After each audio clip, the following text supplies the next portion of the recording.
Singapore ম্যাচে allocation ছিল না, 100 হচ্ছে কিনে নেওয়ার জন্য ডিসিশন।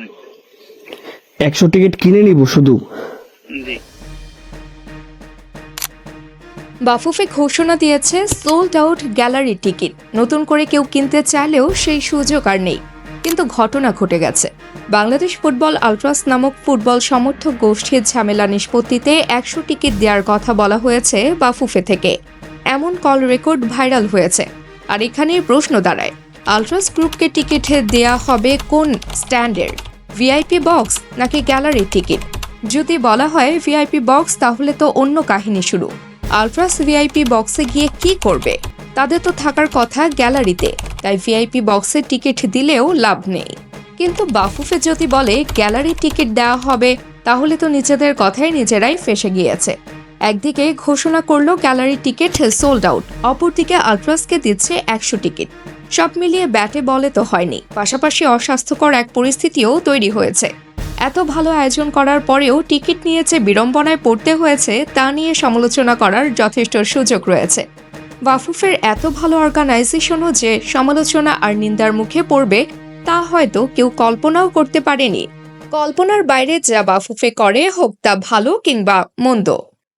বাফুফে আনুষঙ্গিক বিষয়ে যতটা নজর দিয়েছে, টিকিট ইস্যুতে ততটা নজর দেয়নি, এ কথা বললে ভুল প্রমাণের সুযোগ নেই। প্রথমে জানানো হয়েছিল টিকিট ক্রয়ের চাপে টিকিফাই সাময়িক সময়ের জন্য অচল হয়ে গিয়েছে। পরবর্তীতে জানানো হয় গ্যালারিতে টিকিট নেই। সব মিলিয়ে তালগোল পাকিয়ে ফেলানোর পেছনে বাফুফের দায়বদ্ধতা আছে।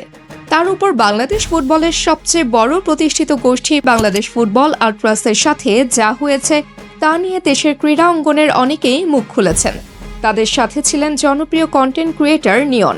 তিনিও আলট্রাসের সাথে একাত্মতা প্রকাশ করেছেন। স্বাভাবিকভাবে সহমত জানানোরই কথা, কিন্তু বাফুফে খুব একটা কদর করেনি তাদের। অথচ তারাই একটা সময় বাংলাদেশের ফুটবলের কঠিন মুহূর্তে গ্যালারি দাপিয়েছে। আজ তাদের নিয়ে কত কথা হচ্ছে। এভাবে যে প্রতিষ্ঠিত একটি সমর্থক গোষ্ঠীকে বঞ্চিত করা হয়, তাহলে ভবিষ্যতে বাংলাদেশে তৈরি হবে না কোনো স্পেশালাইজড ফ্যান গ্রুপ, আলাদা কোনো ব্যানারও থাকবে না গ্যালারিতে, প্লেয়ার গানে ছড়াছড়িও থাকবে না বাংলাদেশের ম্যাচগুলোতে।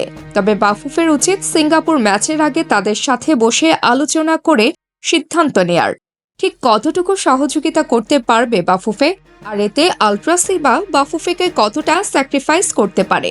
আর যদি এমন কিছু না হয়, তাহলে দেশ জুড়ে একটা বাজে ফেস তৈরি হবে বাংলাদেশের ফুটবলে।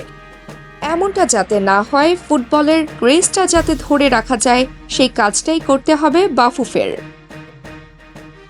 তাবাসসুম হকানিকা, টিম স্পোর্টস।